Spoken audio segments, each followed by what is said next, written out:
Thank you, Holly. So good morning and welcome everybody. I'm delighted that so many of you are coming to listen to the launch event for our thematic inspection on recruitment, training and retention of frontline probation practitioners. Can I have the next slide, please? So just a few words about us, and many of you, of course, will know this. We are the independent inspectorate of probation.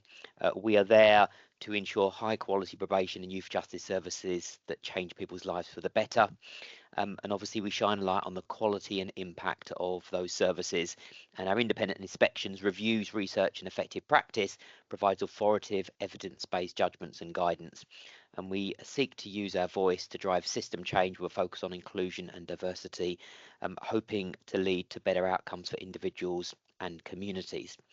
So if I say a few words about this thematic inspection and the reason why I think it's really timely and important, we all know that the probation service is under huge pressure at the moment, given its huge caseload, nearly 250,000 cases, and the impact of the SDS 40 changes, the impending impact of the sentencing review, the first report, the early part of which published last week.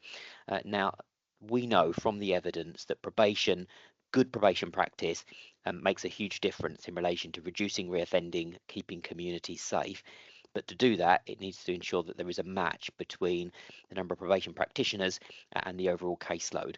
We all know, and the way that I would put this in very simple terms at the moment, the pressure on the probation service means that at the moment it's just overstretched, not able to deliver its full benefit.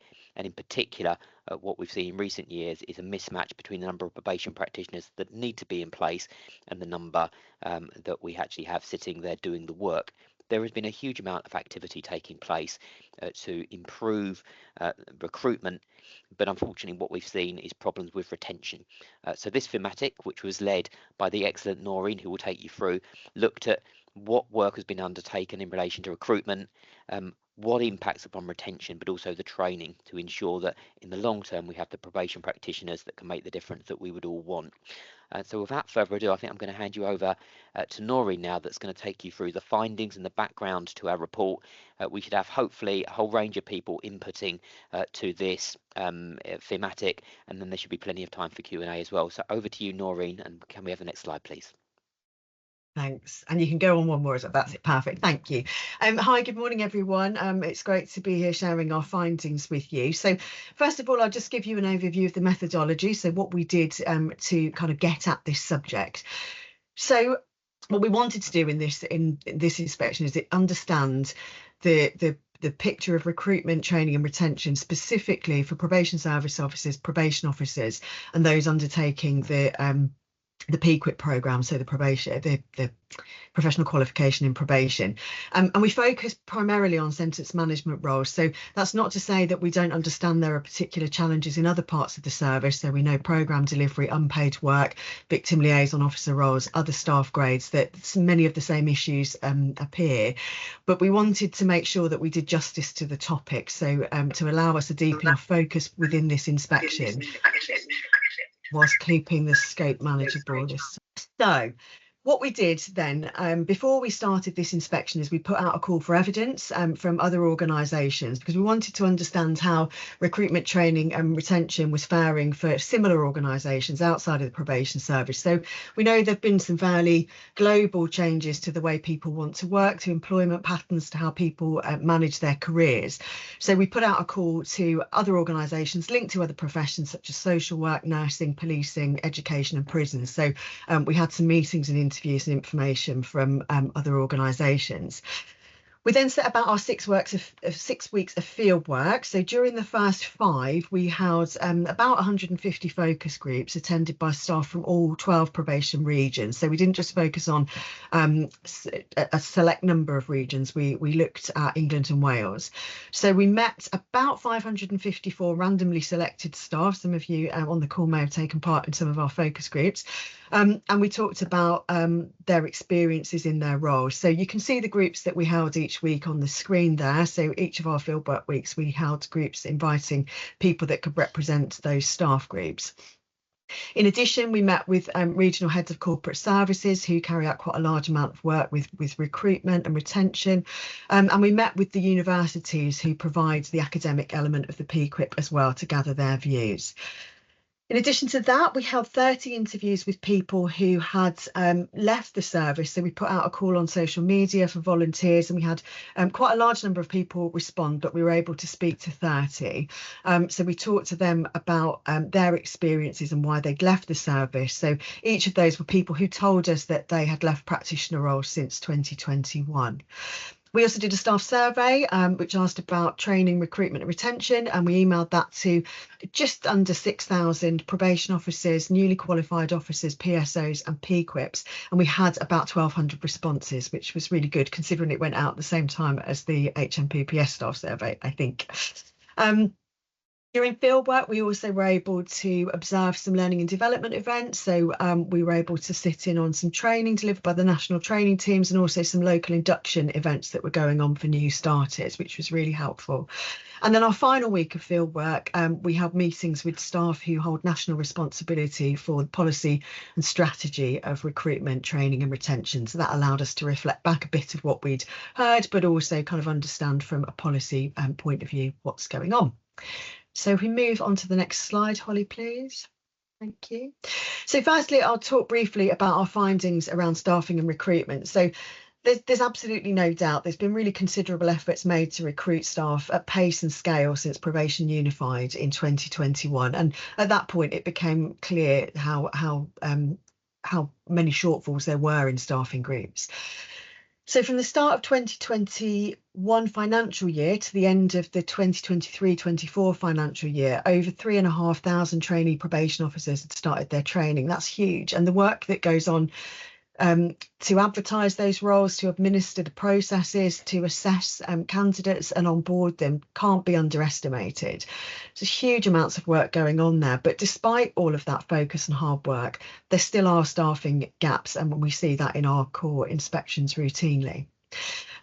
As of September 2024, regions varied with the PO vacancy rates that they had, but at best there was 11% in the West Midlands, and I think the highest rate with London at 36%.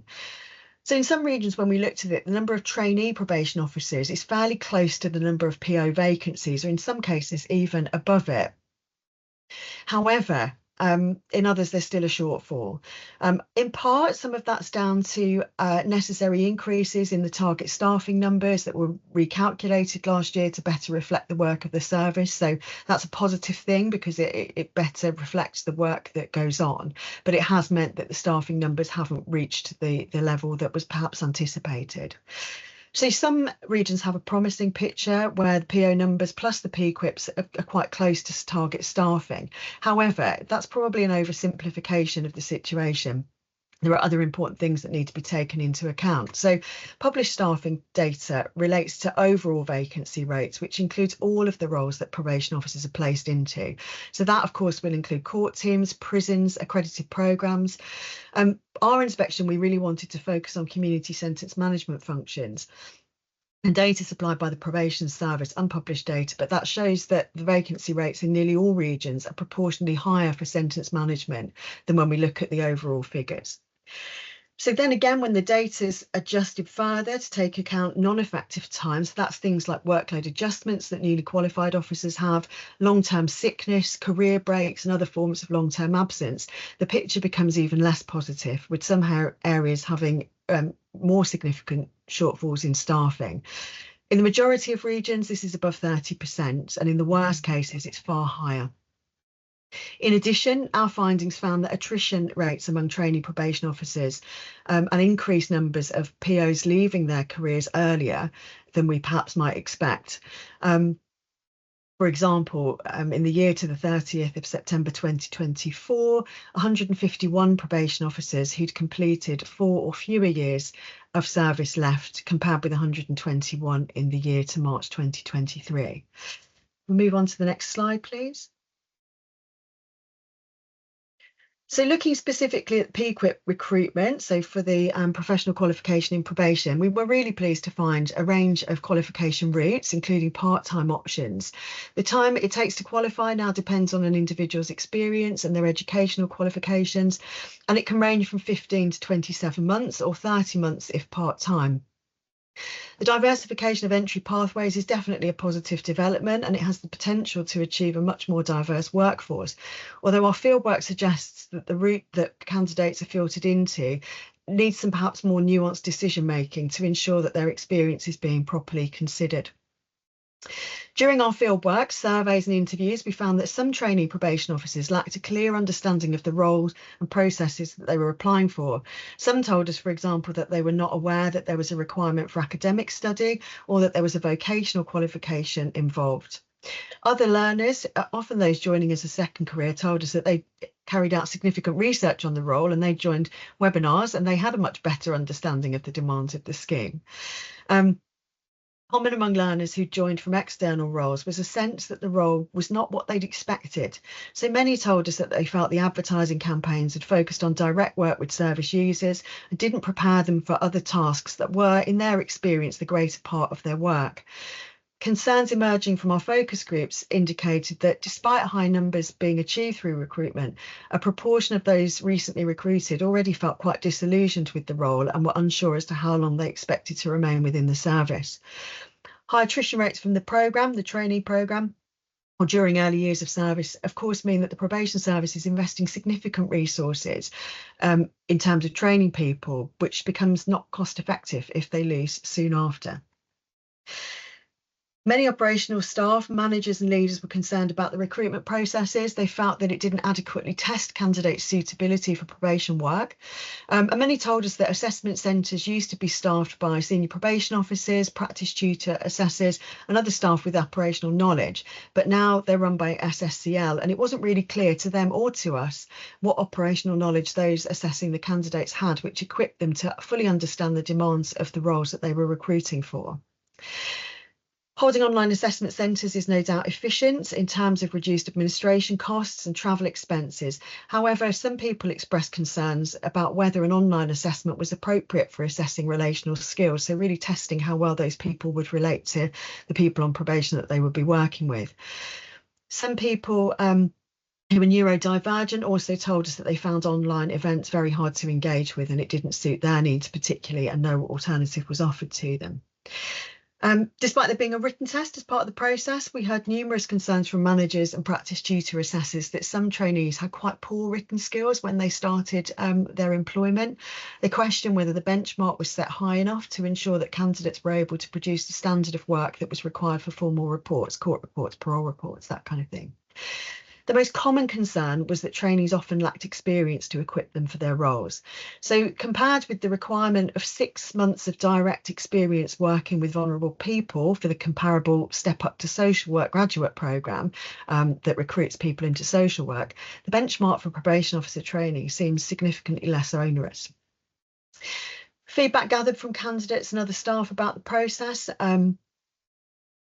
and our findings led us to make a recommendation that more in-depth evaluation was needed to track the outcomes of those recruited through the different mechanisms. So looking at each recruitment campaign and tracking who was selected, who was employed, and then who was retained in the longer term. So we felt that's a necessary piece of work, and that forms one of our recommendations for the inspection.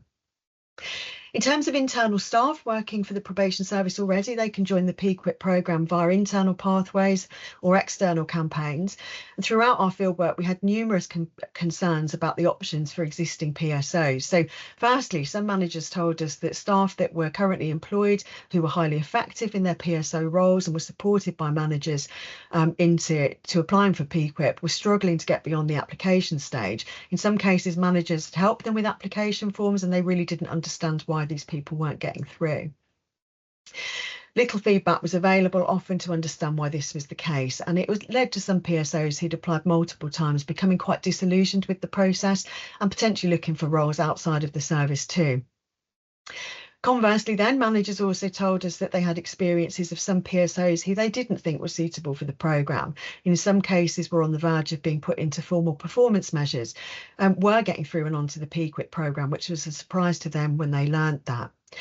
Due to the civil service recruitment principles, there's no validation or sign-off required of existing PSOs to progress onto the scheme, and it was widely felt that this should be the case, although we accept that there are barriers to that happening because of the civil service arrangements. We heard from some staff who'd applied internally and externally using the same application form, and they had got different outcomes, so they didn't understand why that was the case. And that inconsistency was leading to a lack of confidence in the recruitment processes, and some cases causing staff to consider leaving the service. Next slide, please, Holly. So understanding the picture for PSO staffing then is also quite complicated. PQUIP learners are included in the published PSO staffing data because they're employed using the same contract. So in all regions, it appears on the surface that numbers for PSO staff are about at target. However, when PQUIP learners are removed, the picture changes quite significantly. With PQUIP staff removed, and while PSO staffing in some areas remains in a good position, in most regions there is a shortfall. And as with probation officers, when effective time is considered, the picture looks less positive again. HMPPS's rationale for including PQUIP learners within the data set is that while learners are within the PQUIP programme, they complete PSO grade work during their effective time, and that there will always be some trainees. There will always be a set of trainees. Our concerns about that, however, is that the recruitment of PQUIP learners in recent years has been at a high level. It may not always be so. Recent announcements indicate that it will be for the next couple of years at least. But it means that a true staffing picture of the PSO group isn't really clear. Also, as they move on to PSO roles, this group's more transient, and it makes it unclear what that true staffing picture of the stable PSO group looks like. But perhaps more importantly, their inclusion within the PSO group means that the status of PQUIP learners becomes less clear. What we found is that they're viewed primarily as a case holding resource rather than learners whose cases need to be selected and sequenced to support their development needs, which in our view should be paramount. With regards to their recruitment, similarly to POs and PSOs, similarly to PSOs routinely told us that they were not clear about the expectations of their role before they started. So many thought that their role was going to be more about supporting people rather than having responsibility for risk assessment and report writing. Some were critical that advertisements they'd seen were for generic roles, but then on appointment they were put into specialist teams such as integrated offender management or perhaps into women's specialist teams. Newer PSOs often reported that they didn't realise they would have their own caseloads. They expected their positions to be more about supporting POs and doing work with or for them. Those who anticipated having a caseload didn't think it would be as large as it often was. And most PSOs were quite taken aback by the complexity of individuals that they had on their caseloads. So they told us they'd not expected to work with people facing multiple challenges, including mental health, substance misuse and homelessness. And additionally, many PSOs were disappointed to discover how little time that they could actually spend engaging face-to-face with individuals on their caseload because of the high levels of administrative work and paperwork they were required to complete. Then the last slide from me on recruitment, Holly. Thank you. So just some general findings on recruitment. So a common complaint we had was that those recruited into both PQUIP and PSO posts was the length of time the whole process took. So they found it very slow from applying in the start to being offered or actually getting into their post. Some PSOs told us it had taken 6 months from the time that they'd accepted a role to actually starting, and some felt that they'd gone for long periods of time with little or no communication. And that was true also of PQUIP learners that we spoke to. Most regions have tried to address this, recognising the need to minimise people dropping out during that period, and they'd put in place what they called keeping warm processes. So this included things like sharing information about wellbeing, staff networks and messages from the regional probation director to those waiting to start. So aimed at fostering a sense of belonging and keeping them engaged with the roles that they were about to join. Managers told us they often didn't receive enough information about starters, particularly PQIP starters, early enough in the process. So we were given examples of new starters who had physical disabilities, who'd been placed into offices that weren't suited to their needs, and others who had family connections, perhaps people on probation, who reported to an office that they'd been allocated to work in. Most managers were very positive that they could overcome these challenges. Given sufficient time, they could make alternative arrangements and people could be placed in different posts. But they felt that the current timescales, which sometimes is only 2 weeks notice before someone starts, didn't allow for this. New starters also found that a problem, that they didn't necessarily know exactly where they were going on day one until quite late. Our analysis of recruitment data showed that the volumes of men and ethnic minority candidates in the process drops quite considerably between application being made and a provisional offer being made. And we felt that the reasons for this needed to be fully understood. So again, that forms one of our recommendations. So overall then, we found that considerable effort and activity has been put into improving staffing levels in the probation service in recent years, and there have been high numbers of recruits. However, due to the increased staffing targets, there are still shortfalls in practitioner grades. Numbers entering the service are promising, but there also needs to be due consideration of whether the candidates are those with the right qualities, skills and capabilities who have aspirations for long probation service careers, whether those people are the ones being attracted and selected. Adjustments are needed to the recruitment process to ensure practitioners enter the service with realistic expectations about their roles and the right skills and resilience to help them retain their roles in the longer term. So I'll hand over to Rachel, who supported us with this inspection now, to talk about some aspects of the training that we found. Thank you, Noreen. My name's Rachel Harris. I was seconded into HMIP from probation specifically for this this thematic inspection, which I found really, really interesting. So I'm going to be talking about the second aspect, which was looking at the training, and that's for probation service officers, PQIPs, newly qualified officers, the NQOs, and ongoing CPD for existing staff. So for all of those staff, the beginning at the service, the PQIP and PSO Learning and Development Curriculum Framework, which was updated in March 24, is designed to ensure that PQIP and PSOs are equipped with the core skills, knowledge and understanding required for their roles. So all of these staff will go through the foundation learning modules. And in addition to this, it will introduce them to risk assessment, management, planning and report writing. There's a range of other required learning, including training on NDLIS case management system, trauma-informed practice and substance misuse being just some of those examples. Most regions were supplementing the training on some of these topics with their own products, often delivered by PTAs, sometimes QDOs. In particular, the central OASIS training was described as insufficient and needed additional sessions to build competence in this area for staff. The design faculty devises and evaluates the core learning products, which form the basis of practitioner training. This is comprehensive and should provide a thorough overview of the impact if completed as intended. Unfortunately, the proportion of learners who provide feedback is low for some of these products, which is going to skew the figures. The views expressed by learners, managers and PTAs about some of the learning products during our fieldwork differed from some of those gathered by the design facility.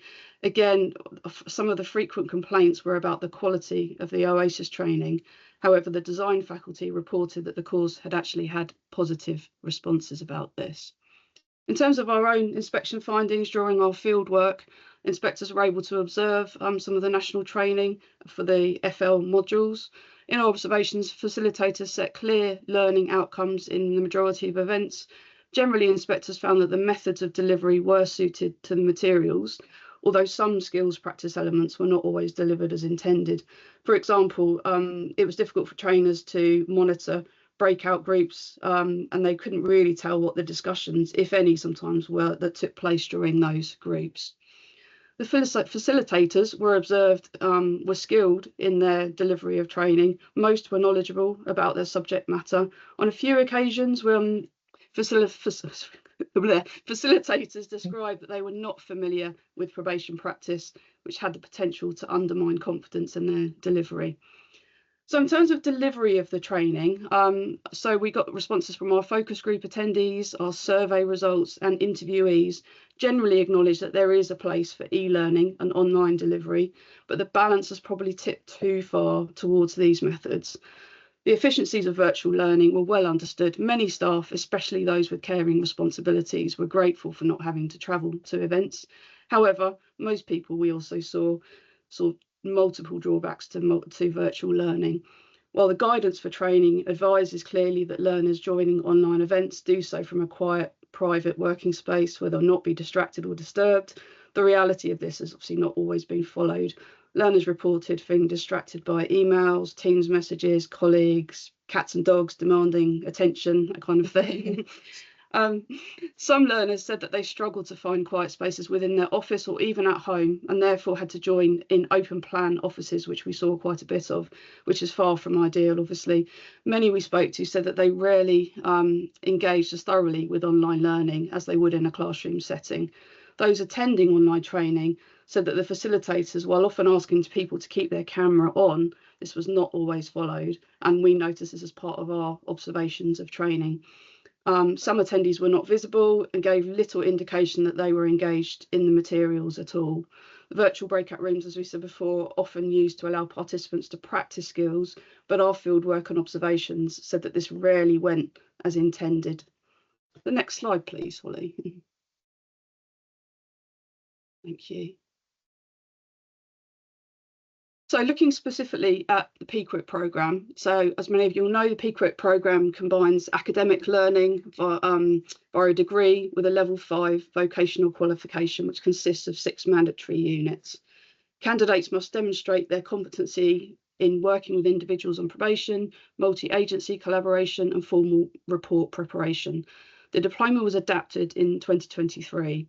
So some of the assessment changes, due to the increased numbers of PQUIP learners and staff shortages, the probation service reviewed its training approach.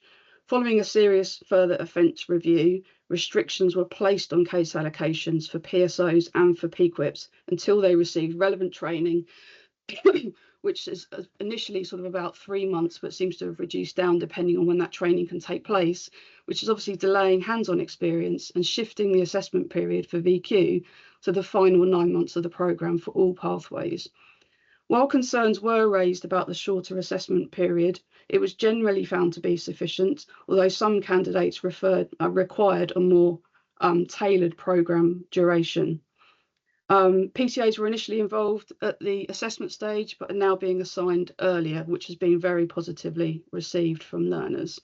Some PTAs have expressed their concerns that the revised diploma with fewer modules and reduced evidence requirements might not as rigorously assess candidate skills.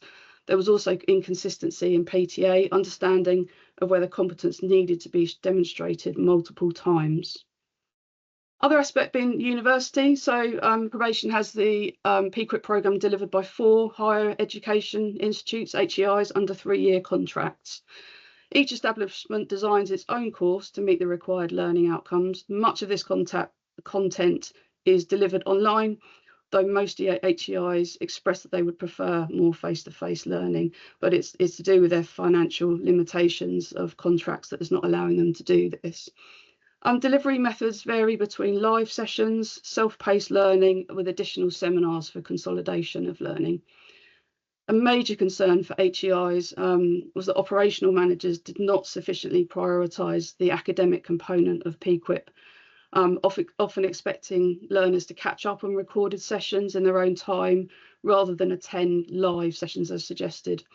Rather concerning as well that some HEIs reported that up to 50% of learners now requested essay deadline extensions, and these were often down to operational pressures. We found that there was a lack of coordination and understanding of the academic component among managers and PTAs, and that there's a danger that's led to its devaluation. Some probation staff saw university learning as secondary to the casework, with managers prioritizing those sentence management tasks again once they've received cases. Many learners really struggled to balance the academic work with operational demands and felt the programme could be better structured to prevent conflicts.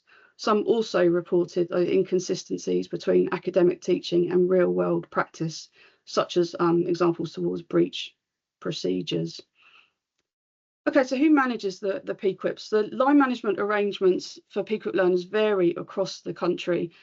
Some areas will have dedicated senior probation officers, SPOs, managing learners exclusively. Other areas assign them to generic SPOs overseeing sentence management teams. In areas with a high volume of learners, it's more practical to have the dedicated learners, but this isn't possible everywhere, especially in much smaller teams. Learners managed by specialist SPOs reported a better experience as their managers just had a greater understanding of the PQIP programme. However, even with specialist SPOs, we found that they lacked the knowledge of the foundation learning modules. They're limiting their ability to follow up and checking that learning is being embedded in their learners. And we were told that plans are in place to address this gap. All of our focus groups wanted to implement mentors for all of their new starters, so PSOs and PQIPs, but obviously sadly staff shortages and an inexperienced workforce have made it very, very difficult to allocate mentors. Some regions have introduced mentoring hubs or additional PTA support days, which was great to hear, but learners still saying that they would much prefer to have a dedicated mentor. While colleagues in offices provide informal support, trainees are very aware of their colleagues around them being in quite a high state of stress and their own heavy workloads. They didn't want to put on them more than they felt they needed to.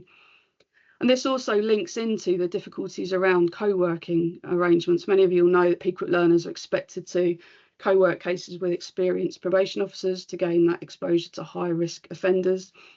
However, many reported that they were effectively handling full casework for these cases without adequate oversight, and many felt unprepared to assess risk, and this just left them really, really vulnerable, and we found this lack of support and oversight really quite a concerning factor. So just taking on board some of the learner views, as you'll see by the quote on the screen here, that balancing programme demands is a widespread issue with conflicting guidance on priorities. Many learners said that their online training lacked follow-up, their study days were frequently interrupted. The 15-month programme was very widely viewed as too short to adequately prepare learners, and there were concerns that its duration was not tailored to individual needs and did not sometimes take into account neurodivergent people. High recruitment targets obviously makes a shorter programme much more attractive, but there is a danger that it leads to poor retention post-qualification. Overall, many PQIP learners feel overwhelmed by the rapid pace and the workload and struggle to embed knowledge before being given realistic full caseloads. We felt that a longer term evaluation is needed to assess whether the programme's length affects retention and performance. But just moving on to that group of newly qualified officers, the newly qualified national framework was introduced in June 24, and this was to provide a consistent post-qualification experience. It includes mandatory and flexible workshops with regional leaders expected to just demonstrate the NQOs receive adequate support, meet their milestones and achieve competence. The framework provides for a 20% reduction in workload for the first 9 months of the NQO period. We were concerned that while the intention of the framework was positive, the language used was not strong enough to ensure it's delivered as intended. Again, in relation to the NQOs, it was widely acknowledged that those moving into the NQO period are not expected to be fully fledged probation officers, in particular for those on the shorter 15-month pathway. However, many of those learners at NQOs felt that transition, it was not widely recognised by their managers and their colleagues, and they're expected to work at full pace already. Concerns were raised that NQOs receive case allocations too quickly, often way too many, a lot of cases in one go, and this was particularly problematic when people were relocating to new offices and sometimes new areas as well. And that at the handover meetings they're having at the point of becoming a probation officer, that promised sort of transition support and the development plans that were being discussed were no longer referred to once they were qualified. Those who retained PTA support found this extremely beneficial, but they were not always clear about the scope of this relationship, so that perhaps needs a little bit more looking at. Many interviewed in this group described not feeling valued and uncertain how long they would stay in post. Regional training teams were committed to supporting NQOs, but they expressed their concerns that they were not sufficiently resourced to implement the framework effectively, especially in high intake areas. It's a lot of information for that one slide. But, thanks, Holly. Could you move on to the next one? Thank you. So just going over to the PSO support that's available, there were some really positive views we heard from the newer PSOs recruited into the service. There was a much clearer structure. They knew what they were doing in terms of FL modules and additional work, and far better sequencing. So this was really promising to hear. A lot of areas were also running their own local workshop because they recognised that this additional support was needed, although of course this is inconsistent across areas.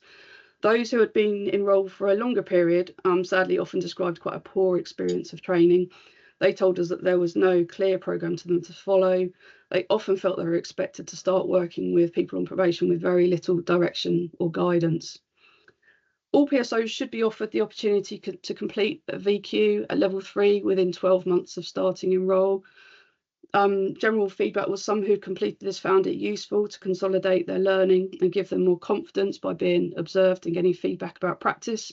However, others who were asked to complete it perhaps too soon in the process, or some of them after many years of being enrolled, actually found this to be of very little value. While PSOs were encouraged to observe practice, this was done generally on a very ad hoc basis, relied on finding colleagues who were willing to help them rather than being planned for them.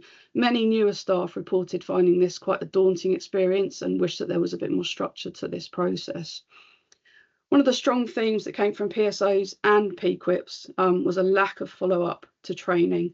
Many we spoke to could not describe how it was ensured that they had successfully embedded their learning into their practice. They reported that managers often checked whether they had attended learning events, but they did not explore the content in any depth. Managers we talked to also did not necessarily have detailed knowledge of the course content to discuss with them.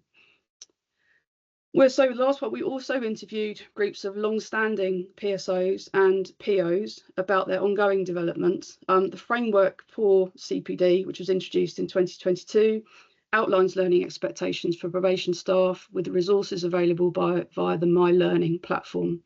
What we found from respondents was that high workloads prevent most practitioners from engaging in further development. Many felt that learning and development is deprioritised due to excessive caseloads and the need for reactive work in their roles. Many described that the mandatory learning seemed to be primarily linked to completing their competency-based framework each year and was done more of a tick box exercise. While some regions offer CPD guides, these often focus on pathways out of probation practitioner roles. And there were a number of people we spoke to who wanted to stay in their PSO role, they wanted to stay in their PO role, but they felt that there was a lack of career progression options for them. And they were often expected to mentor new staff, which many enjoyed this role, but felt that there was quite a high turnover of people they were working with. So this ended up adding to the pressures in their role. A lot of people described in the past how, we talk about the past in trust days and things, where we had sort of more external training that was a bit more specialist, and they really felt, so for example, areas like sexual offending or working with women, but these opportunities seem very scarce nowadays. Lastly, protected learning days very much vary in effectiveness. There's a lot of discussion around sort of reflective practice and the need for this. Absolutely there is. But some of these were better than others. Where it worked well, people were describing having external speakers coming in and actually being really able to learn new information. Others lacked clear expectations beyond the sort of completion of that mandatory e-learning. Many practitioners felt unsupported in choosing the relevant training, and long-serving staff reported again that limited career progression, and some sadly leading some to consider leaving the profession. Thank you. That's quite a lot of information, Noreen. I'll hand over to you to talk about the findings in retention. Thank you. Yeah, just a couple of short slides from me on retention. So obviously we were very interested to learn what's going on with retention, how it's changing. So it's complex. It's really difficult to understand retention actually within the probation service. At the point of transforming rehabilitation, where the probation service split, and then when it came back together in 2021, lots of information was lost. So actually understanding how long people have worked for the service or been in specific practitioner roles is really complex. So published data that we were able to access shows that 65% of probation officers have less than 10 years service, and 36% have completed 4 years or fewer. The changes for leaving rates for POs and PSOs between 2019 and 2024 you can see on the graph there on screen. At the time of our inspection, the overall annual leaving rate was 7.8% for probation officers and 12.1% for PSOs. In the year to 30th of June 2024, 175 staff left, completing 4 or fewer years of service. A further 214 left between 5 and 9 years, with 5 and 9 years experience. So if we move on to the next slide. Thanks, Holly.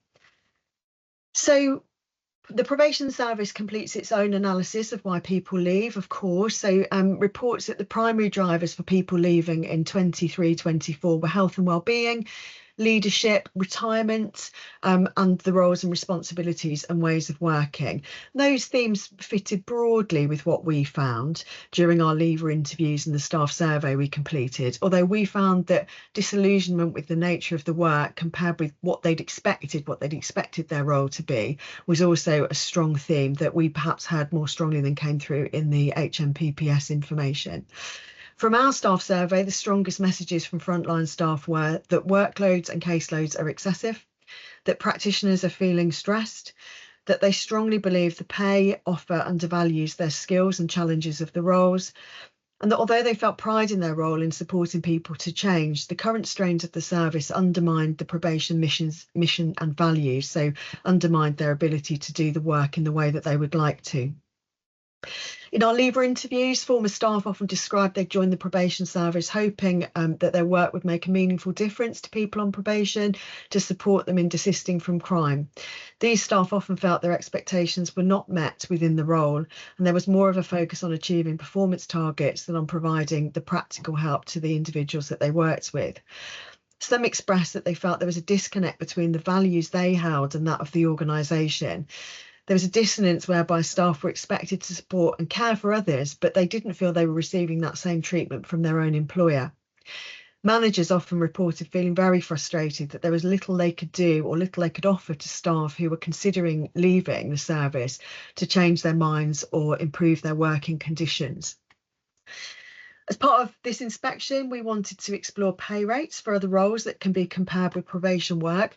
It's difficult, it's complex because their structures aren't the same, but what we found in summary was that compared with probation work, many comparable roles, so teaching, social work, policing, have a higher maximum salary within the main grade roles, so for practitioner grade roles. So for probation staff to achieve a similar salary, they'd have to move away from a practitioner role, perhaps into management or another area of the service. So that doesn't do too much to encourage people to stay in practitioner roles. And as we've said already, sometimes the career pathway suggestions take people out of those frontline practitioner roles too. Many of the staff we spoke to who'd left told us that they were really sad. They didn't want to go. They felt that this was a career that they joined for life, but they felt pushed out by overwork and falling standards. Some told us they'd found better jobs with better pay, better prospects, most often still within the public sector. But few had any appetite to return to probation work unless they felt there'd been a substantial improvement in organisational management, work culture, pay and workloads. Some newer recruits told us that they had little intention of staying in the probation service, and some had only joined to gain a qualification or access wider civil service opportunities. Improving retention rates has clear links with recruitment, as we've already talked about. Getting the right people through the door enhances the chances of them staying. So we felt that attracting the right candidates with the right skills and abilities to carry out the roles increases the potential that they will remain. Okay, and next slide. Thank you. So in total, we made 8 recommendations that we hope address our findings, and if carried out, if followed, would lead to improvement. So I won't go through each of these in depth, but some of the key things we made recommendations around were pay, to evaluate those recruitment processes and think about disproportionality within the outcomes, but also the longer term outcomes in terms of which campaigns led to more people staying longer. And then we also felt that it's really important that information about candidates were known at the earliest opportunity to allow managers to prepare for them. We did make a recommendation also around delivery methods for training, so to ensure that face-to-face delivery methods are used where relevant and important, particularly within skills development practice. So we found that candidates really weren't having opportunities to practice the skills that were necessary for their role. Nobody loves a role play, however, it is really important in developing people's skills. And we felt that there needed to be stronger mechanisms in place to follow up training and development to ensure it's embedded into practice. And then the final one there around supporting NQOs in a more consistent way. So I'll hand over to Helen now, who's going to talk to you about our effective practice that we found during the inspection. Thank you. Thanks, Noreen. Yes, so I'm Helen Amon, I'm the Effective Practice Lead, and alongside the report we have published an Effective Practice Guide which highlights and draws attention to where we see our standards delivered well. So this was published last Thursday, if anyone hasn't seen it yet. So you can see from the slide, there was a lot covered in each of the sections of recruitment, training and retention. And it's intended that you would use the guide like a toolkit and navigate to the sections of interest. So, yeah, dive in when you get an opportunity. Next slide, please. So also within the guide, what you'll see is these little vectors, these little pictures, which signpost you to research and academic insights, in addition to useful links, which really bring the examples to life and provides the evidence why we support the effective practice. And you'll also see some reflection questions at the end of sections. So these are just a kind of stop and think opportunity where you can think about the examples that you've read about and any learning that you could take forward. Next slide, please. So here we highlight 2 examples from the recruitment section. So in Yorkshire and the Humber, we heard about an advanced digital workforce planning tool they developed called MyPDU. So they found that the National Workforce Planning tool didn't provide them the opportunities they needed to analyse and interrogate the staffing data. So this tool manages a really comprehensive data set, and they have a 5-stranded strategic approach to people management in the region. So you can see then it uses the acronym of the WHEEL. So that looks at workforce planning, health and wellbeing, engagement, equality, diversity and belonging, and learning and development. So MyPDU's key features were being able to analyse the staffing trends, including experience and tenure, vacancy rates, things like that. They were also able to forecast regional staffing using the tool more accurately, they found, in the national systems. Managers also kept the data really up to date, so they could use the information and that was current and more reliable. And also they could drill down and really customize the views on the tool. So they could look at PDU level, for example, staff grade, or any other relevant variables that the user might want to have a look at. And there's just a few quotes on the slide there from the finance manager and a PDU head where they talked about how it was really beneficial and a fantastic resource for them. Now in Wales, we heard about the positive action officer role. So in 2022, the Criminal Justice Board in Wales launched its anti-racism plan, and they committed all criminal justice agencies to dedicate resource to positive action work. So in February 23, Wales appointed a positive action officer role. So this aimed to enhance outreach and engagement and better representation of the probation service in the communities they serve, and also address common barriers. And you can see from the slide, they worked in partnership with an agency called Ethnic Minorities Youth Support Team, and that really increased the community confidence and awareness of career opportunities in Wales. So since the introduction of this role, there has been an increase in applications for probation roles from ethnic minority individuals. There's been a rise in successful appointments of candidates who received the positive action support, and also that positive feedback from the community partners. So this feedback really indicates a growing trust and confidence in that perception of HMPPS as an employer of choice. Next slide, please. So within the recruitment section, we did showcase a wealth of examples where regions were using really innovative ways to drive recruitment and attract potential candidates. And the key takeaways I've highlighted here. So that use of analytical data to understand the staffing needs and profiles really important. So you can have a look at that longer term analysis and consider different approaches to recruitment. Supporting candidates to fully understand the roles, which was mentioned in the presentation, because that really does support job satisfaction and retention. Close monitoring of how candidates with protected characteristics progress through the recruitment process, and then addressing any disproportionalities. And also thinking about the assessment criteria and how that's tested, the skills and abilities of someone is tested for suitability for the role during the recruitment process. So testing the resilience and the potential to work in an emotionally demanding position. Next slide, please. So the training section of the guide is massive. So it is the largest section of them all, and there's a significant number of effective practice examples. So I can't talk about them all today, obviously. I've tried to highlight a few there on the slides, and again, I can't even talk about all them, but I'm going to draw attention to a few of them. So in the East Midlands, we heard about the mock oral hearings. So these were face-to-face events that were chaired by an ex-parole board member, and it was in a really interactive setting. So this training event was created to understand the gap that some people were qualifying and hadn't experienced that oral hearing process due to various reasons, maybe outside of their control. So participants were asked to attend and engage in a realistic scenario. They were asked to dress and behave in the way that they would if they were in a real life situation. And other staff members would take on different roles within the oral hearing mock-up session. The session was 3.5 hours long, and they would also pause it at various points to kind of explain the processes and also the reasoning behind certain questions, which really fostered that interactive learning. And one NQO actually commented it was the best training that they'd been on through their training. In Greater Manchester, we heard about neurodiverse friendly workshops. So this was part of the region's commitment to foster a diverse and inclusive workplace. So they offered 2 training events which aligned with the region's priorities of improving performance and quality in sentence management. So one of the sessions was around performance and quality, and the other was around professional curiosity.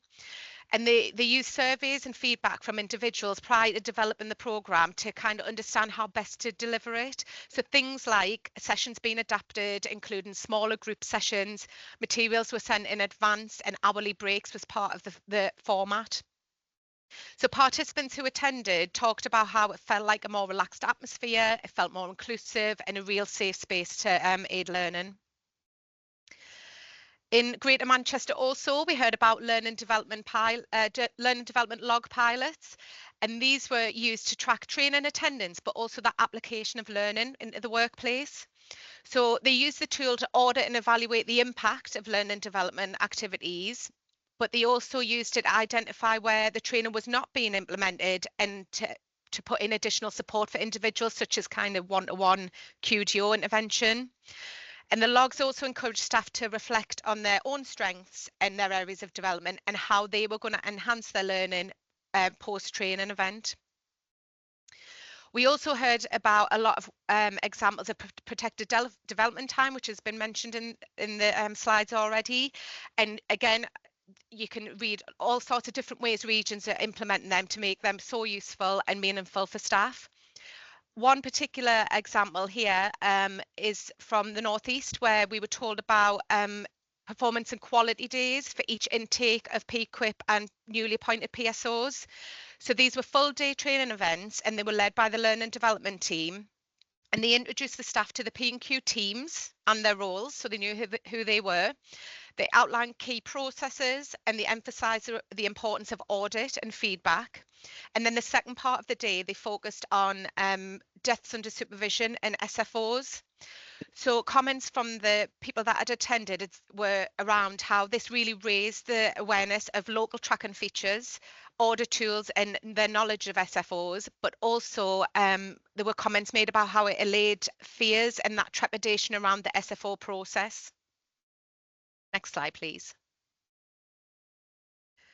So I'm going to focus now on the support for PSOs, PQIPs and NQOs. And again, there was a wealth of examples, but I've just chosen one from each part to talk to you about today.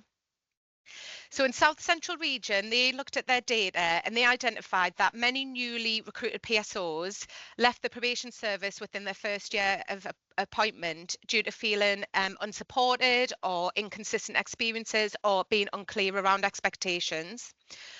And as we know, following the recent high-profile HMIP independent reviews, there was changes made to the training programme for PSOs and PQIPs, where they couldn't take certain cases until they'd completed specific training.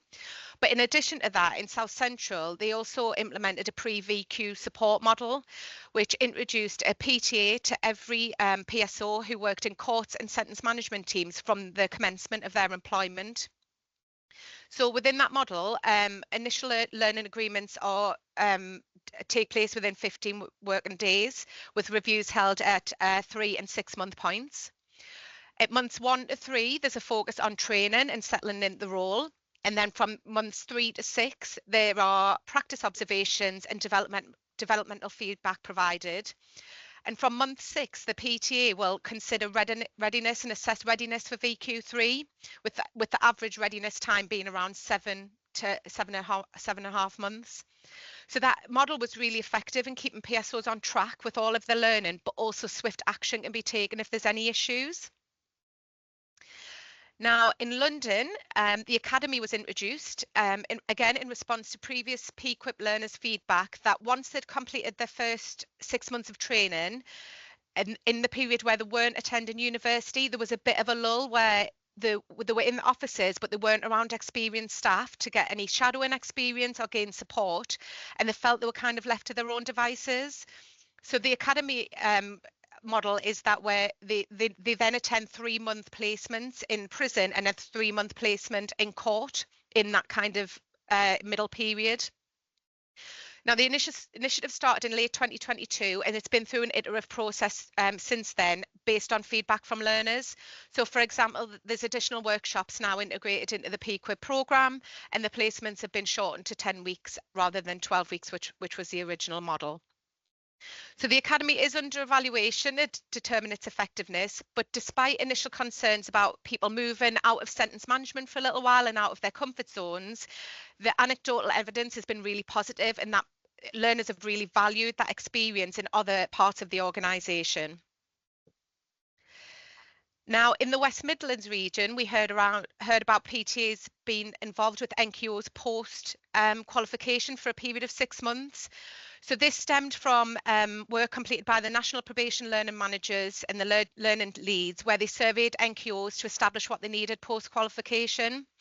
So the West Midlands NQO regional guidance aligns with the national framework, but it also includes the additional measure of the extending PTA support for 6 months. And they provide ongoing support, monthly check-ins, observational opportunities, and they also participate in handovers and transition meetings. And they're also piloting a coaching and mentoring for PTAs as well. So this guidance aims to have NQOs receiving that consistent structured support to develop their skills and manage their caseloads post-qualification. Next slide, please. So key takeaways from the training section: successful learning development should be an intrinsic part of work and life. So we've talked about how important it is for training to be prioritised and to be undertaken in appropriate environments. There should be a clear structured training pathway, so PTAs and managers should be on hand to support and ensure that the learning is absorbed and embedded into practice. And then utilising a diverse range of training methods to keep engagement and learner interest. Again, we've talked already in the presentation around, e-learning meets certain needs, but for things like skills development, being able to practice those skills and receive the feedback, that really facilitates continuous improvement. Next slide, please. So for the retention section, I've got 2 more examples here. So in Wales, we heard around about the senior leader engagement with peak QUIP cohorts. So the senior leaders in Wales really wanted to maximise that sense of organisational belonging from the outset of someone's employment. So the RPD was really keen to build relationships with the peak QUIP cohort to ensure that senior managers and staff felt more connected, and that would improve the communication. So they devised the model where a senior manager will adopt a peak QUIP cohort, and they would then engage and attend learning events and various things throughout the programme, which offered opportunity for discussion and feedback. So within the model and within the feedback we heard about, it was clear that the PQuips felt that they did have that kind of opportunity to share ideas and things that could improve their experience. So for example, they did suggest that it would be good for PQuip cohorts that had previously been onboarded to come and talk to new cohorts to talk about how their process has been and what their experience has been like, and that has been adopted. So the experience also allowed senior managers to offer shadowing and join up across the wider organisation as well to enhance learning needs. And it's agreed that this scheme will continue with further leaders adopting future cohorts.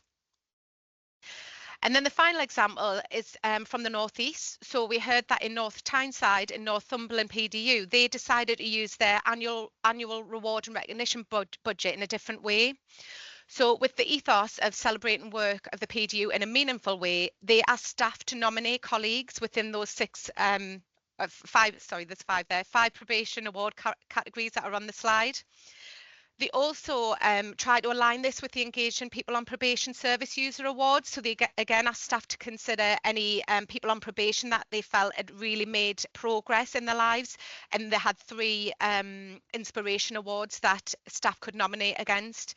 So they held a lovely ceremony away from the office. They had senior leaders and other partners presenting the awards to staff, and everyone was recognised, even those that were nominated in some way.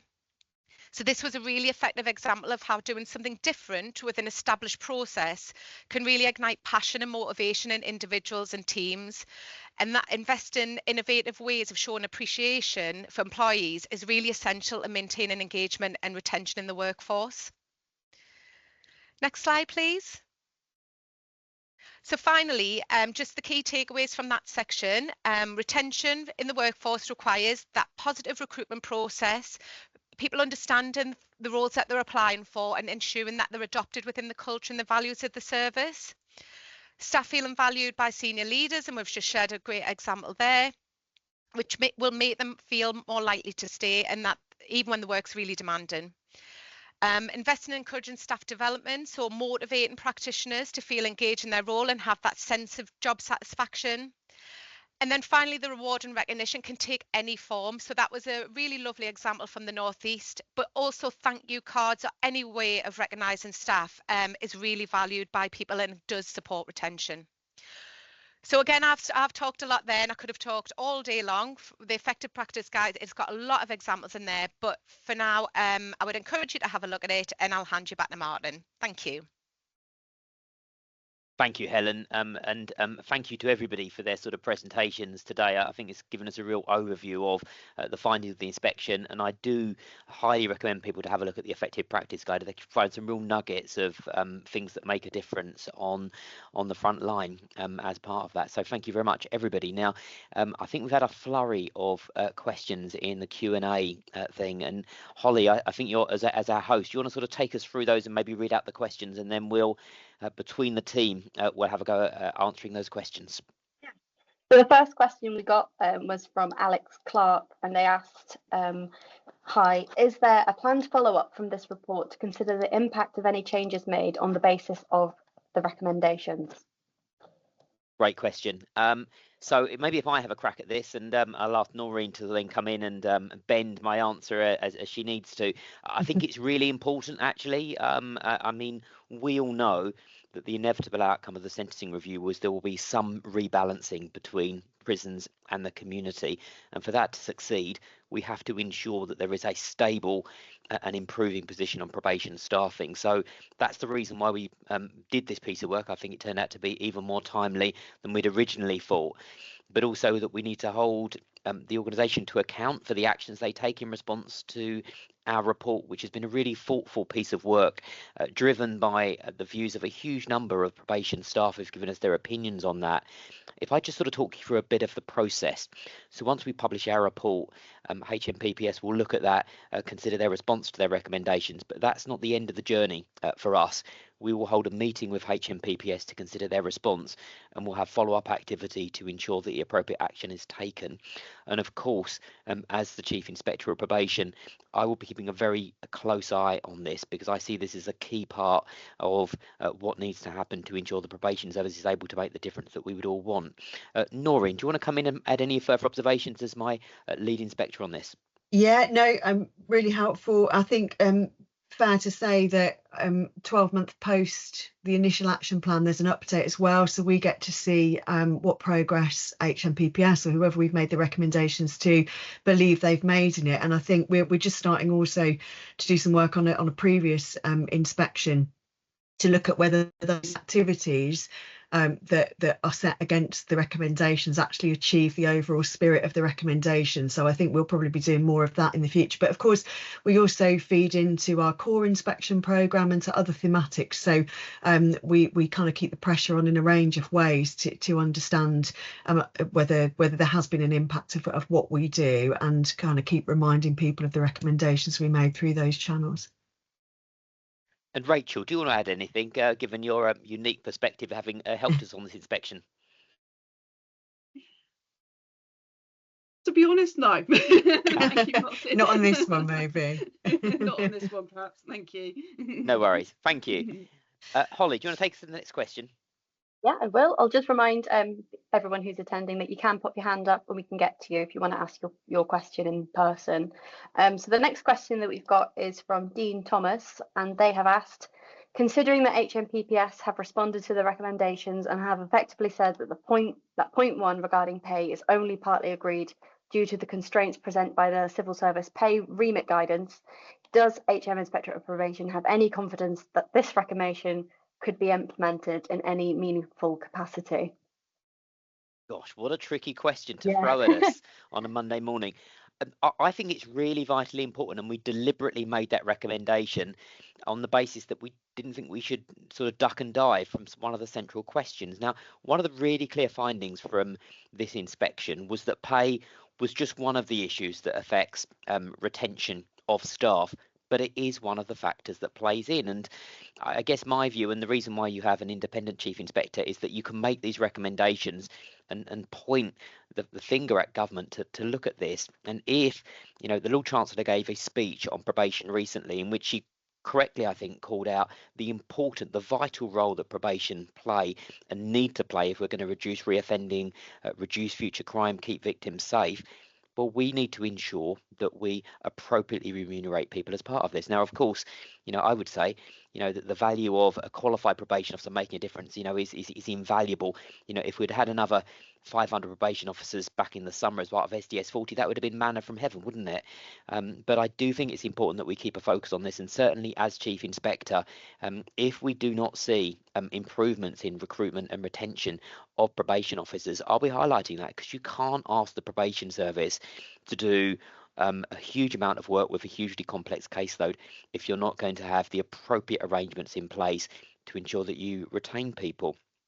The one thing that I would say, though, and I'll pick out sort of the effective practice guide that Helen has done her work on our findings, I also think there's something about, you know, how staff feel as they're recruited into an organisation. Do they feel valued? Do they feel that you're investing in them? Are you retaining them? And actually, there were some really interesting findings from this report in relation to people saying, you know, they came in really excited to make a difference, and actually what they felt was that almost the bureaucracy and the system got in their way and the stresses of the job. So I do think pay is part of the but there's also a huge amount that can be done. I think all of us that have spent a lifetime working in public service would say we don't do it for the pay. We do it because it is a public service, it is a calling, it is something that we want to make a difference. But pay is also part of the equation. So I'm looking forward to those further discussions with HMPPS so we can talk about why they have only partly accepted our recommendation. My view would be that it's important that the MOJ and HMPPS put forward a really compelling argument to ensure that probation officers who perform this really essential service are appropriately remunerated. It has to be part of the discussions they have with the centre of government. Noreen, do you want to come in and add any observations if I've said too much there? No, I think you've said what I would say. Yeah, looking forward to the roundtable discussion to talk about that.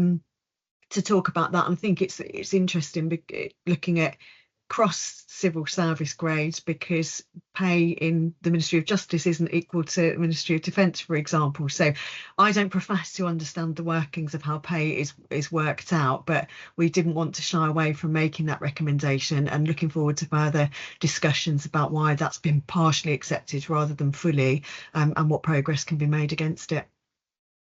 Brilliant. Thank you very much. And thanks, Dean, for a really good, challenging question. Holly, back to you, the hostess with the mostest, to give us our next question. And reminder to people, do raise your hand if you want to ask a question just directly to us. So next question is from Sarah, and the question is: there has been much said about the reviews from PQIPs, PSOs and NQOs in terms of retention, but not so much from POs. As a PO, I am interested in what the general themes as to why POs are leaving the service, as in my area we've lost huge amount of experience due to POs leaving the service. Wow, what a great question. Thank you very much. I'm actually going to go to Noreen and Rachel first of all for any observations they might have on this, and then come back to me rather than me hogging the mic. Noreen, you first. Yeah, sure. Yeah, I mean, there's lots more information in the report, of course, about this from the survey that we put out, and generally just in the narrative. I think many of the longer standing probation officers were kind of weary of change, so they'd just seen too many changes in the service, perhaps moving away from what they thought the core part of their role was, and just perhaps not willing or able to go through further changes. And again, that sense of sadness about it being a job that they'd come into for life. So we saw some people kind of maybe just retiring a bit earlier than they'd initially anticipated. Many of those people saying, look, you know, that I wouldn't have left, those that had left. The pay wasn't as much as I would want. However, that wasn't what pushed me over the edge. It was the compromising of the ways that I wanted to work, for example. So the kind of the loss of quality they felt in what they were doing.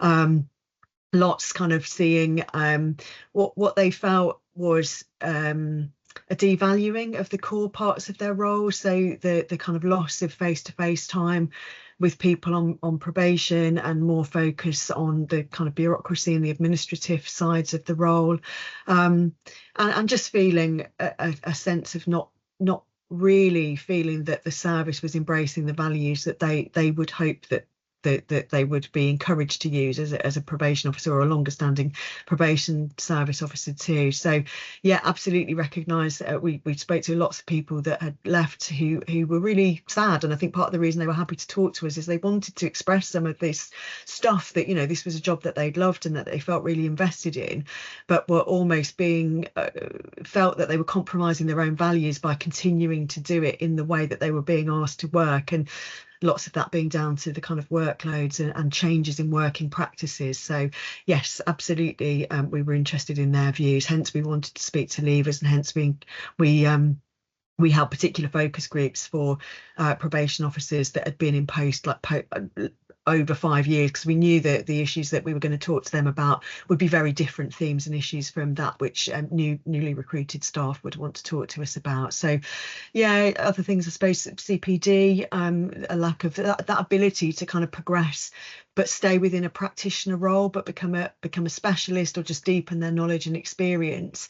That felt like it had been lost, and the only way to achieve more pay or to more specialism was perhaps to move out of a frontline practitioner role, which felt really sad to us that was the kind of driving force to move people out of their role, despite the fact that they were really passionate about it. But Rachel, you might want to share your views.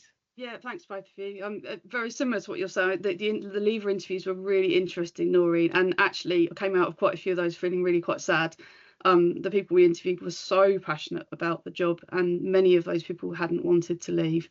And there were, in addition to the things you said, I think there was a lot around feeling undervalued, things that the expectations in the role now were just too great. Some people saying they, you know, other people would have sort of stuck it out towards the end as long as they could, that kind of approach. But other people, I just thinking there were some people from the sort of previous CRCs talked about that unification, that they felt that they weren't taken as seriously as some of their National Probation Service colleagues, and that they weren't considered by all their colleagues as being as good because they hadn't necessarily worked with the sort of MAPA and sex offenders, which was sad to hear. And also a number of those probation officer staff who may not have worked with those cases in the past they were given a lot of kind of e-learning and expectation that you crack on with these cases, and actually they didn't feel like they had the skills and experience to do so, to just get up and running that quickly. So that support was lacking as well. Thank you, Rachel. I mean, that's spot on, I think, in relation to this. And I guess my observation I was going to round this off with is this point for me of, I think it's important that people feel that the job is doable. And that's why I think workload is really important, the training and support, but do people feel the organisation is supporting them? And we all know that when it's busy, it's sometimes hard to thank people for the work they do. But I think it's really, really important that we sort of highlight the work that we do, the really vital work that takes place here as part of that, to ensure that you do retain people. People need a reason to stay. If you do that, you know, you get a huge amount of payback, I think, in the long term, if people feel happier. And the bit that I think I'm really keen that HMPPS focuses on it is what is the limit on what probation can do within the resources that it currently has. I think if people, perhaps if they were doing 10 to 20% less, actually there would be less of this fatigue that you see with people just being overwhelmed by the workloads that they feel it's a doable job. The other thing that I completely support is this view that actually freeing people up from some of the bureaucracy to allow them to do the work where they feel they can make the most difference as well. And I do think, and the other thing, I'd make this as a completely non-political observation, I do think that some of the structural reorganisation that has taken place over the last decade has caused harm to the probation service, underpinning that, and the people that have worked within it. And I think that the split, actually, the really quite sad stories of sort of how CRC staff have felt, and people talking about sort of breaking the thing apart, I think is quite sad. And of course, the problem with things that happen in history is it's really difficult to repair some of that damage, and it's one of the reasons why I think we've got to focus on the future. How do we sort of ensure that the probation service is set up going forward to retain as many staff as we possibly can, and to slow that? I mean, the analogy that I've used in talking about this is a lot of work is going on, running the taps really fast to try to increase the number of probation officers and PSOs in post. But if you're leaking out of the bottom of your bucket, it's really hard to get the numbers in balance. And that's what you're seeing from some of the numbers, is there's a huge amount of activity going on. But of course, in the long term, there's no substitute for experience. Jill, you've put your hand up. Feel free to ask your question. Thank you, Martin. So I was one of the lovely to see you again, Jill. Yeah, you too. One of the questions I want to ask, it's not directly related, but I think it's a contributory factor. Can you hear me all right? Because my headset's not right. Okay. But I took part in this one of the focus groups, so I'm really interested to hear what the total outcome is. I think one of the things that is a contributory factor, and I think it links partly to work-related stress, but also other illnesses that could be brought on by stress, is the fact that I think a lot of staff, as I'm a union rep, I'm aware, having to represent people, is that staff who are off sick or ill, in some cases, are very wary of going sick because of the attendance management policy, or whatever it's called now in its new form, because it seems to me that some managers are being told that they've got to have everything checked through the ACO or HR, and it feels like a commonsensical approach to be applied to people being off sick is not often taken, and there is a real not a fear factor as such, but I think there is this people that are very wary of going off sick because of a warning. And I think we've got a big focus on well-being and such, which is really positive, but I think it's undermined by the policies which penalise people for being genuinely sick and the anxiety that goes alongside that. I'm not saying that that's a direct cause from people leaving, but it's certainly a contributory factor in my view as a union rep. Thank you. I think that's a great question, and I'll give you an example of somewhere I visited recently, which I thought was, I mean, my view in the way of doing it is we need to do everything we possibly can to ensure that we retain the probation officers that we need. And we all know that people are unwell for various different reasons, but the organisations should focus wherever possible in trying to get people back to work, because the value of that, the training, the amount it costs us to recruit somebody, train them, and the cost of that experience is huge. Now, I've recently visited in Colchester, the work that is taking place there in relation to dealing with members of the military that have committed offences and are serving a sentence. And I spoke to the commanding officer there. He said his main focus there is to try to get as many of those young squaddies that get into trouble outside a pub on a Friday night to basically serve their punishment and get them back into the forces, because actually the loss they feel from losing those young men in particular is huge, particularly at the moment with the pressures. I think that's the way you need to approach this, is actually when we understand that people may become overwhelmed by the work, they may be subject to stress, they may be subject to mental health breakdown. What do we do to get them back into the workforce? I completely agree that sort of focus on well-being has to be the right way forward, rather than perhaps following processes which sort of lead people out of the organisation when sometimes it's the pressure that has contributed to that. I think it's a really good point. Thank you. Noreen, any other observations from you on this? No, thank you. There wasn't really, I mean, sickness is always really worrying, and everything you've said, supporting people back into work is really important. It wasn't a strong theme that came through that people were worried to go off sick because of what happened, because of what may happen to them when they came back. That doesn't mean it wasn't mentioned, but it wasn't a strong theme that came through. However, there's no doubt there are a lot of people that are unwell and being impacted by the pressures that work put on them. So that was mentioned, but not specifically that they were worried to go off because of what may happen. My other observation, Noreen and Jill, that I see when we do our PDU inspections, quite often we're looking at two different measures that indicate the pressure on the probation service, one of which is what is the staffing gap people see, but then the other thing that we look at very closely is the level of staff absence, which adds to the pressure, of course.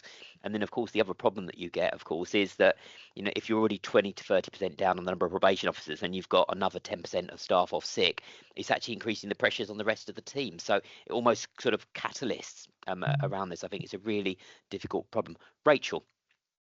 I was just going to add briefly, thanks Martin, just that we've got there's an awful lot of new managers in probation service. I speak as a manager myself in the probation service, and there's a lot of uncertainty about how to apply the policy, and I'm seeing a lot more happening in terms of training for the frontline managers about how to use occupational health route through optimum health, how to use workplace passports, and having that confidence about using their discretion, because I see across my colleagues that's a real area that managers struggle with as well. And that there is a lot more scope for that development, because I think it is a bit of a minefield being in that sort of using that civil service approach that we've not necessarily used before. Great, thank you very much, Rachel. Great question. Holly, we've probably got time for one or two more questions depending on how long our answers are. Yeah, so I think we must have had this question earlier. I'm sorry that we missed it, Leslie. Okay, that's not the full question because you've copied and pasted to see more. I'll move on to another question, but Leslie, if you want to ask. Holly, shall I? I think I know. I think I saw this one when it came through. So I think what Leslie's asking about is whether a senior practitioner role would be helpful. Leslie, feel free to come in if I've got the wrong end of the stick, but I think you're asking about whether we thought about senior practitioner roles as whether that would be useful. It is a really interesting question. I guess we didn't make a recommendation specifically about senior practitioners because we weren't so focused on the role of managers. We've fairly recently completed another thematic inspection into the work of frontline managers. Given the role bandings, I wonder how a senior practitioner role would fit into the civil service, because what grade or band would they be? That's not a reason it shouldn't happen. But if I answer the question from a slight adjunct, would having more people around to support newer learners, trainees, more recently recruited staff be a good thing? Yes, absolutely. Would having a recognition as a senior practitioner perhaps support some of those practitioners who want to continue in practice roles, but don't want to be a manager, but also want to make some progress? Would that be an attractive prospect to some of the people that we spoke to? Yes, absolutely. I think it would. We didn't particularly consider it for this because we weren't so much looking at the role structures, if that makes sense. But I can see you've got your hand up, so please come in. Yes, thank you for that. Sorry, my second point about that was about clinical supervision for the work, because I think that could relieve some of the overwhelm as well. I used to work in London frontline, and that was offered at different points when the budget allowed, and we had good relationships with the Tavistock and Portman, the Portman Clinic in particular. Yeah. But yes, I meant in terms of retention of frontline probation officers. But it's interesting that the NSD came in, and CT and NSD were rebanded, and their middle management were rebanded. And we still have that disconnect, I think, within HMPPS with the banding. I'm in headquarters now, the banding with the prison service and the probation service. So there seems to be slightly more wiggle room in there. And I think we map on to, I'm not so sure about social services, but I know nursing we map on quite well, or in the healthcare system. So that kind of prison band 6 in nursing, and the 6 to 7, I think could that exists. So yeah, it just seems like it's been really overlooked for ages. And I think that, I mean, social services probably have recruitment difficulties as well, but I think it's one way they keep their experienced staff.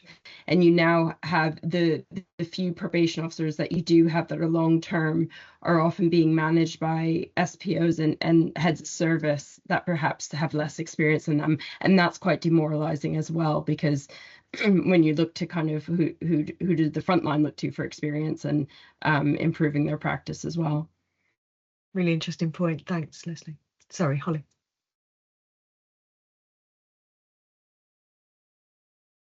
I'm just having a look. So we had a question from Danielle Brown. It was mentioned previously that further evaluation is needed in relation to retention in the different PQIP routes. What form is this evaluation likely to take, and how might it impact on future PQIP contracts? Thank you, Holly. Noreen, I might go to you first on that question. I bet you might have a better pop at it than me. Yeah, I mean, it's a question for HMPPS really. So we've set out the recommendation that it needs to happen and the elements that we think need to be included. But the form that it takes will be up to those that are responsible for delivering the activity. That said, again, we've got a roundtable coming up, so hopefully we will hear more about the approach that they may take to that when we have that deeper discussion about some of the recommendations. But we don't spell out what exactly should happen, just the elements that need to be covered. I think, is that fair, Martin, to say? No, it sounds absolutely right to me, Noreen. And obviously, given the importance of this, we'll continue to sort of maintain a real strong view and oversight of what is happening in this area to ensure that the appropriate action is taken. And of course, if necessary, we'll escalate that up the train if we think that more could be done. But I think it's an area to watch very closely. Fantastic. Thank you very much. Thank you very much, everybody. We are 1 minute to go, so I probably should sort of wrap up. Thank you so much for joining us this afternoon now, in relation to this launch of the thematic. I do encourage people to have a look at the publication, look at the effective practice guide. And then I just want to thank Noreen and Rachel for talking us through the findings, and for Helen talking us through the effective practice that we found in this report. A lot more can be found in the guide. And for all of those that have asked questions, questions, and also finally to thank Holly for keeping us all on track, looking at the Q&A and guiding us through this. But thank you very much, everybody, and I look forward to seeing you and hearing from you at future events. Thank you very much. Thank you.